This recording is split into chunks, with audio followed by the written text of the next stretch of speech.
Se o senhor me permite, eu tenho uma denúncia muito séria para fazer, e faço aqui de baixo mesmo, senhor presidente, porque houve o esvaziamento do pequeno expediente e do grande expediente. Eu estava lá recebendo outra denúncia no meu gabinete, mas cheguei a tempo por desespero do governo. O nosso querido Hussein Bakri já sabia do tema que eu vou falar hoje desde quinta-feira. E isso ainda me deixa muito curioso de saber como ele sabia já da denúncia que nós íamos fazer. Mas vamos lá. Eu trouxe aqui o passado, deputado Arilson e meus colegas, do Raul Siqueira, da CGE, mostrando que o tal compliance do governo nada mais era do que uma piada. Entretanto, essa piada pede afastamento do jurídico da Sanepar, mas ele deixa o seu rastro por onde ele passou. E é uma coisa interessantíssima que eu quero falar aqui de um grande amigo do governador Ratinho Júnior. Grande amigo, companheiro de viagem, que trabalha inclusive com diretores que são amigos de infância do Ratinho Júnior. Pessoas muito próximas ao governador, infelizmente. Então vamos lá. Esse personagem que nós vamos trazer aqui, ele mostra uma falha enorme, deputado Hugo Bueno, no tal compliance do governo, naquela transparência diamante que eles gostam tanto de falar. Mas vejamos, em dezembro de 2002, numa notícia da Tribuna do Paraná, um certo trio de curitibanos foi condenado, e a Tribuna nos traz essa notícia, por práticas fraudulentas. E a juíza federal à época, Ana Karina Stipe Amador Costa, proferiu uma sentença condenatória contra os responsáveis de uma empresa, senhores, Gangue Importação. Gangue. A piada vem pronta no governo Ratinho, né? Era o cara da compliance que estava ficando com dinheiro de rachadinha, ficando com verba de viagem. Inclusive, eu fiquei sabendo depois que tem um certo juiz aí que adora o Raul Siqueira. Não sei por quê. Mas chega a Gangue Importação, impondo penas a 3 pessoas que variavam de 5 a 9 anos. Quais eram os crimes? Formação de quadrilha, sonegação fiscal e falsidade ideológica. Nesse trio maravilha está José Eduardo Bequim, que hoje em dia é diretor-presidente. Da onde? Da Invest Paraná. E está viajando agora, se não me engano, deve estar no avião, deve estar junto, nesse momento, com o governador Ratinho Júnior. Numa viagem, se não me engano, nem sei para onde, são tantas as viagens, mas dessa vez não é para Disney.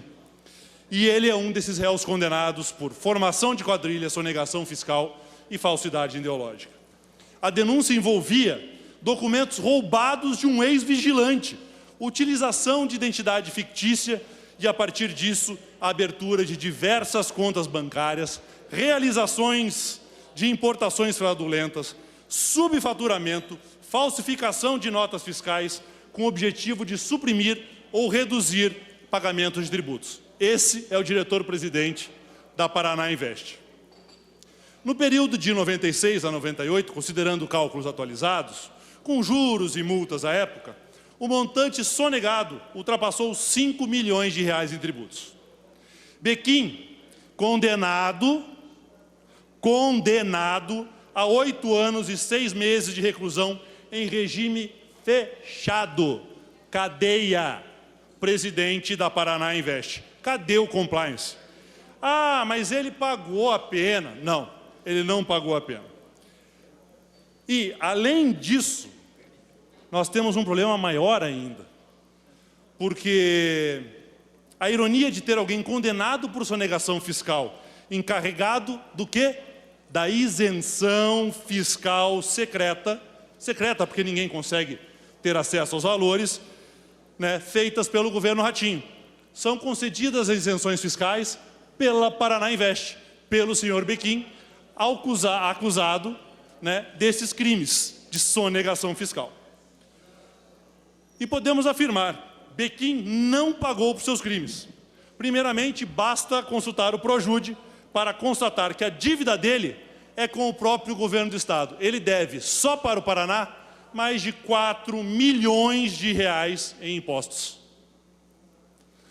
O diretor da Paraná Invest deve para o estado do Paraná 4 milhões de reais em impostos e 24 milhões de reais para o governo federal. Ah, mas você não pode afirmar isso.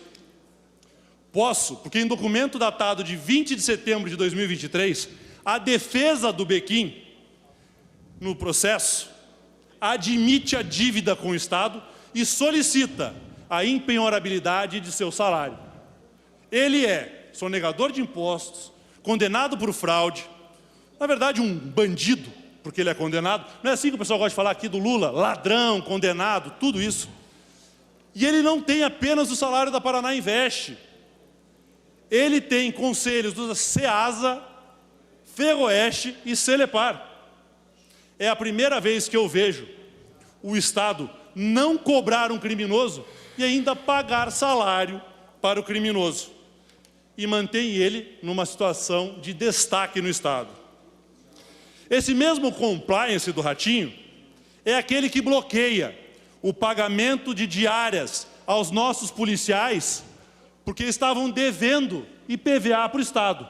Mas o cara que deve 4 milhões de reais para o Estado ganha um salário perto de 100 mil reais por mês e recebe todo dia. Vocês compreenderam isso? Em 12 de setembro de 2023, Bequim devia 4,2 milhões de reais ao Estado e 24 milhões para a União, recebendo o salário da Paraná Invest e de 3 conselhos. Como pode agora a FIEP, a FACIAP e todas as outras... Deputado Requião, 1 minuto para concluir. Já concluo, senhor presidente. Se eu puder ter aquela eloquência, aquela benevolência comigo hoje, porque eu cheguei atrasado, que eu estava recebendo outra denúncia, eu agradeço. Como pode qualquer um acreditar na Paraná Invest? Mas tem mais. Bequim, esse lindo personagem da história paranaense, assume a Paraná Invest, aumenta o próprio salário. Bequim aumentou o próprio salário e autorizou pagamento de retroativo para si mesmo. Mais de 345 mil reais em retroativos de salário que ele mesmo aumentou para si. E a história só piora, porque não foi só o Bequim que recebeu o retroativo. 2 grandes amigos do governador, o senhor Giancarlo Rocco e Gustavo Emanuel Sejas, recebem mais de R$500 mil em retroativo de salário. E a esposa de um deles ainda está contratada na Sanepar, ganhando R$21 mil por mês. Uma coisa incrível a proximidade do Ratinho com escândalos aqui no Paraná. A conivência... Deputado Requião, vou pedir para Vossa Excelência concluir, por favor. Concluirei então, senhor presidente. O que nós temos aqui é a conivência com o absurdo, com o roubo, com o desvio de dinheiro e com o descumprimento da lei, do compliance e da lei de probidade pública. Inclusive, é por isso, senhores, que está na mesa e está indo para a DL um pedido de impeachment do governador Ratinho Júnior por improbidade. Muito obrigado.